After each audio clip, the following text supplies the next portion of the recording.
5 orang atau 5 aktivis NU yang akhirnya menimbulkan kegaduhan di Indonesia sepulangnya dari Israel. Kelima orang ini kalau kita lihat fotonya, boleh ditampilkan teman-teman, tolong di zoom out supaya kita bisa melihat foto-foto kelima pemuda ini. Ini adalah akar masalahnya ya.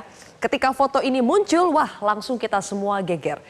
Tidak hanya kita melihat ada orang-orang Indonesia di sini, tapi kalau Pak JK itu menyoroti bagaimana mereka tersenyum. Dan kalau kita lihat 5 orang ini bukan hanya orang biasa, tapi kelima orang ini ada Zainul Ma'arif, adalah seorang profesor Madya Filsafat di Universitas Nahdlatul Ulama Indonesia atau UNUSIA, dikenal sebagai guru filsafat Islam. Kemudian ada Munawar Aziz yang merupakan Sekretaris Umum PP Pagar Nusa. Ini juga adalah organisasi pencaksilat NU. Ada juga Syukron Makmun yang merupakan mantan Wakil Ketua PWNU Banten. Berikutnya ada Nurul Bahrul Ulum dan juga Iza Anafisa Dania. Keduanya adalah pengurus di PP Fatayat NU yang merupakan organisasi perempuan muda NU. Pertanyaan saya Mbak Yeni, dengan latar belakang mereka yang seperti ini, seharusnya mereka paham dong kondisi geopolitik saat ini dan konsekuensi ketika mereka pergi ke sana.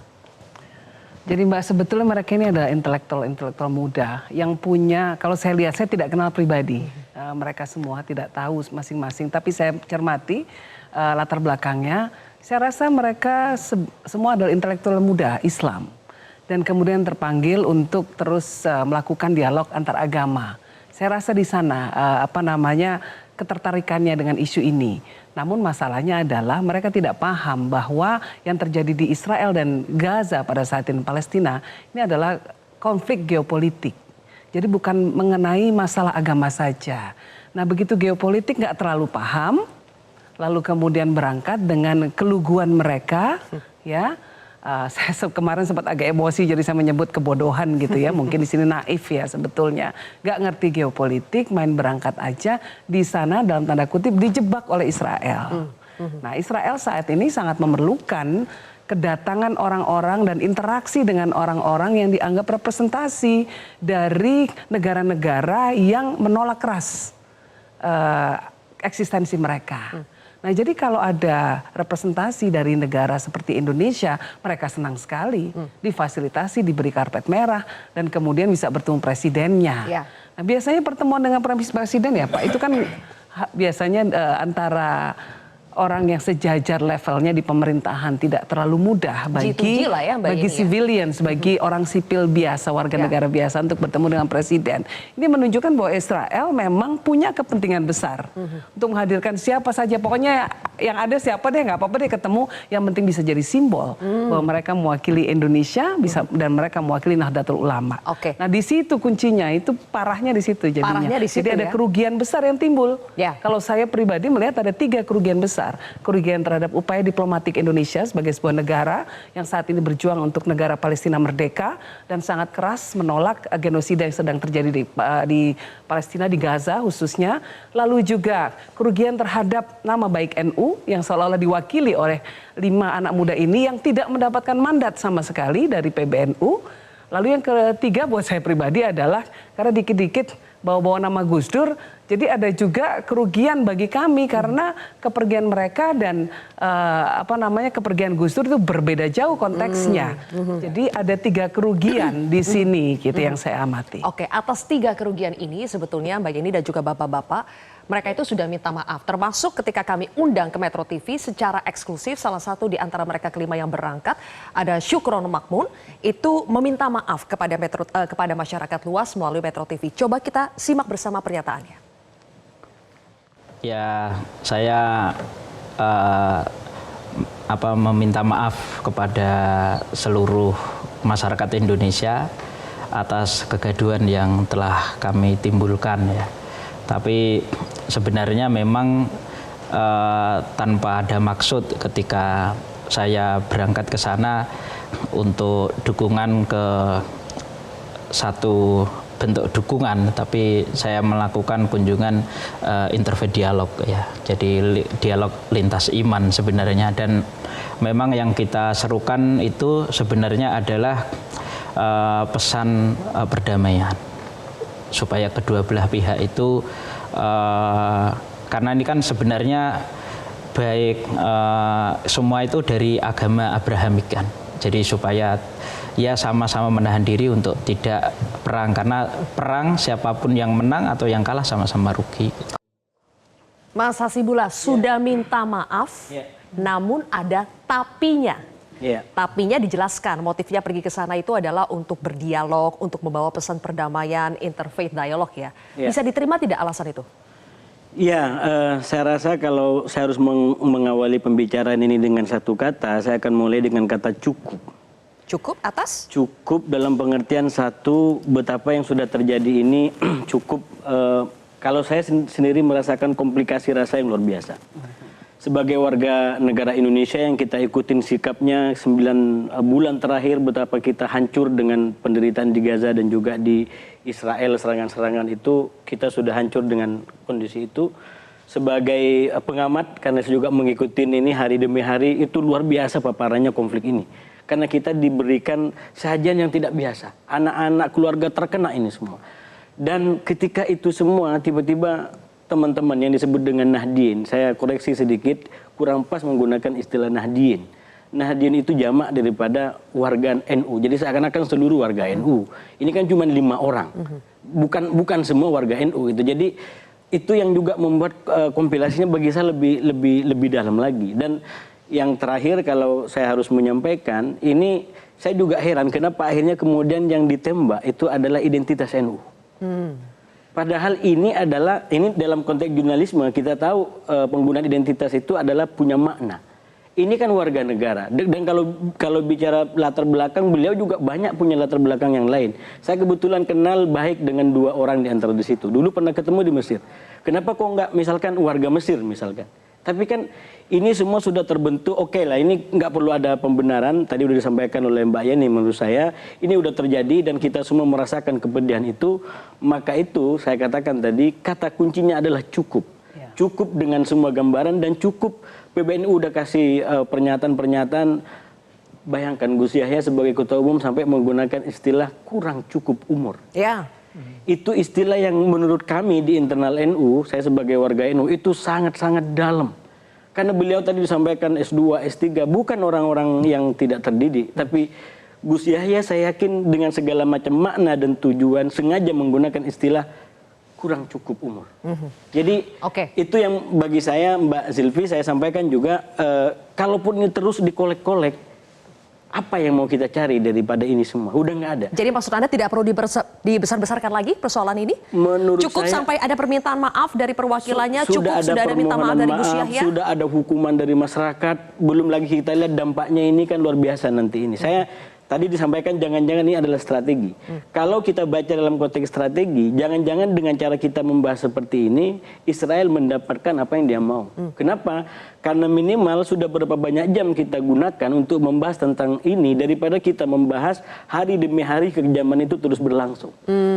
Jadi ada pengalihan kalau ini adalah strategi, ya Israel yang sudah menang. Siapa yang menangkan Israel secara tidak langsung adalah kita semua yang terus-menerus membahas. Sekali lagi ini adalah salah. Sekali lagi ini adalah tidak bijak paling tidak, atau tidak etik paling tidak. Kenapa? Karena di saat masyarakat begitu geram dengan semua yang dilakukan Israel, lalu tiba-tiba datang dengan tadi alasan bahwa ini adalah untuk dialog antar iman. Saya yakin dialog antar iman kalau kita mau melakukan dimanapun itu banyak bisa dilakukan. Tapi kenapa di Israel dan kenapa sekarang? Nah itu yang Mbak ini tadi sampaikan, keluarga Gus Dur pun tersinggung karena seakan-akan Gus Dur seakan-akan mengalami mengajarkan seperti ini. Padahal tadi disampaikan jelas beda konteksnya, jelas beda situasinya. Seandainya Gus Dur masih hidup, saya nggak bisa juga memastikan apakah beliau akan datang. Di saat Israel melakukan sebuah pelanggaran hukum jadi yang tak pernah terjadi sepanjang abad. Tidak apple to apple. Mbak Yeni juga tadi sudah mengatakan ini beda sekali case-nya dari kedatangan Gus Dur pada tahun 1994 itu waktu itu. Tapi Mbak Yeni, saya ingin tanya kepada Anda soal identitas NU yang bagaimanapun. Ini atas nama pribadi ya, tapi identitas NU kan selalu melekat. Bahkan tadi di video awal kita lihat salah satu dari mereka memang memperkenalkan diri. Kami warga NU, yang itu warga NU, mereka sengaja menyebut itu. Jadi Anda merasa tidak mungkin mereka diundang kalau mereka bukan warga NU, memang sengaja dimanfaatkan itu? Warga NU itu ada lebih dari 100 juta orang di Indonesia, belum lagi yang di luar negeri. Kalau semua orang tidak mendapatkan surat mandat mengaku-ngaku sebagai warga NU, ya bisa aja semua untuk melakukan segala macam tindakan, tindakan baik maupun tindakan kriminal. Ya, jadi kalau soal ngaku-ngaku semua orang bisa melakukan itu. Nah, saya sangat setuju dengan yang dikatakan oleh Mas Hasibullah, bahwa kita yang paling penting pada saat ini, menurut saya ada banyak hikmah yang bisa kita petik dari kejadian ini, Mbak. Yang pertama adalah bahwa jadi clear ini posisinya NU. Karena selama ini posisi PBNU, posisi NU banyak mungkin diomongin di luar seolah-olah tidak mendukung secara penuh ya kedaulatan Palestina. Ini tidak betul sama sekali.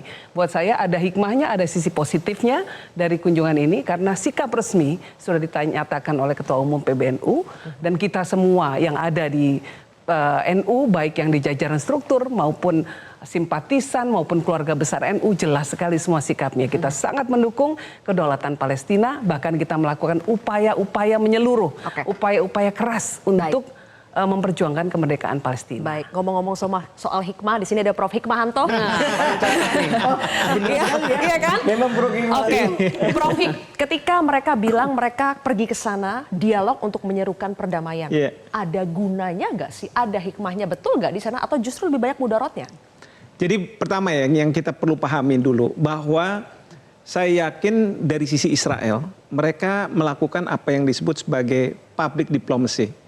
Jadi diplomasi itu tidak hanya oleh diplomat dengan diplomat, yaitu yang first track katanya. Tapi yang third track, ya track yang ketiga di mana negara-negara melakukan ini semua.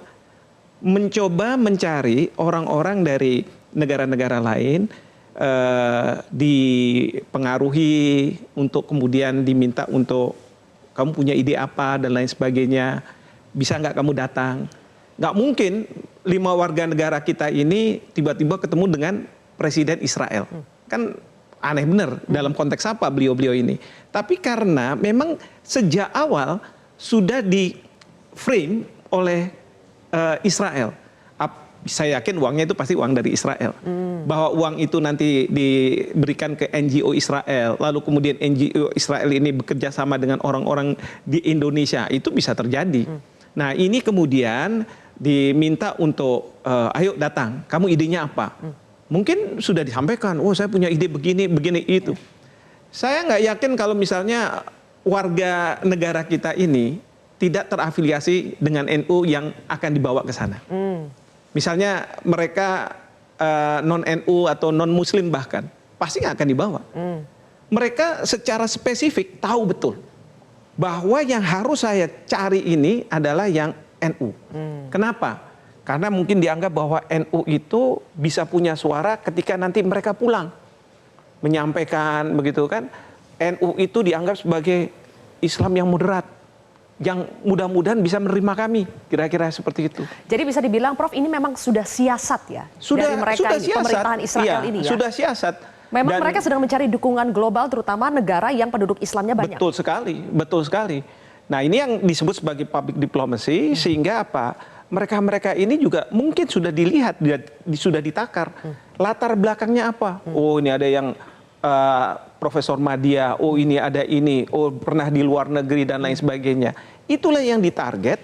Nah yang kemudian menjadi target merasa bahwa iya ya daripada kita selama ini demo-demo, kita menyuarakan, nanti ditangkepin dan lain sebagainya. Ini ada kesempatan untuk ketemu dengan presiden, dengan mungkin pejabat-pejabat dalam konteks interfaith dialogue gitu kan. Jadi mereka naif, Prof? Ya sebenarnya nggak naif juga kalau menurut saya. Mereka juga punya perhitungan, cuman salah perhitungan. Maka Pak Ketua Umum PBNU mengatakan ini gagal ini. Berarti benar kata Mbak Yeni yang kemarin dong. Tapi Mbak bukan cuma NU. Jadi 2017 itu ada rombongan MUI. mengatakan diklaim sebagai representasi MUI. MUI juga langsung membantah. Jadi memang ini mereka selalu melakukan ini.